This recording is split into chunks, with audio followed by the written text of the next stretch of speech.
In the last video, I told you that I would help you find the least expensive way to build this greenhouse. And I want to show you a box fan. Simple little item, overlooked often, but for less than $13, you can put this in the end of your greenhouse and have a very inexpensive cooling system in place to make sure that your plants are kept at the proper temperature. There's no place like a friendly neighborhood store, and the knowledgeable folks at our local Codale Electric Supply Store led me straight to the needed materials. Way to go, Codale. Thank you. Now after you've got those holes dug down 14 inches, get yourself on over to your local electric supply company and pick yourself up some 1 1/4 inch EMT conduit pipe. EMT stands for electrical metal tubing, and it needs to be 1 1/4 inches for the building that we're going to create.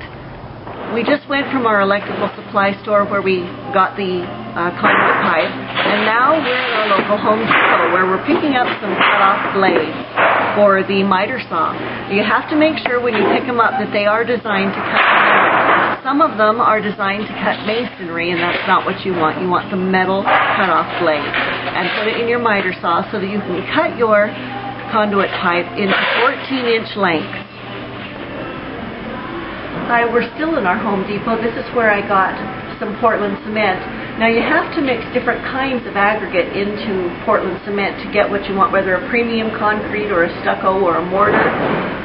We have sand and gravel on our neighbor's lot that we're going to be using, so this is what we picked up. Another option that you do have is to pick up a concrete mix that already has the aggregate mixed in, which you just mix water and then pour it in the hole with poles, and it sets up very nicely. We have done some things with this type of concrete mix on our property before, and both options work very well. Mr. Montoya is part of the muscle behind this greenhouse creation project. God bless knowledgeable neighbors. We dug the corner holes, hammered a piece of rebar into the hole, tied an alignment string to it, then dug the remaining holes. The bottom screw on the 14-inch piece of EMT prevents the pipe from loosening in the concrete footing. The top screw limits how far the structural framing will slide into the footing pipes. Now it was time to mix the cement for the footings. Mr. Montoya checked carefully to make sure the consistency was exactly right. Our youngest, Ben, had fun playing in the mud. He didn't even know he was under the careful supervision of his father, who also enjoyed being part of the project today.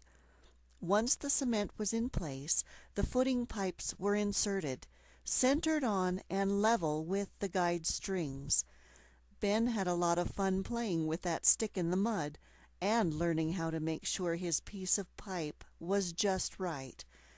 Next, we smoothed the footings with a trowel. Now it was time to let the footings set and dry, which would take about a week. Then we sat back to say good evening to a beautiful sunset.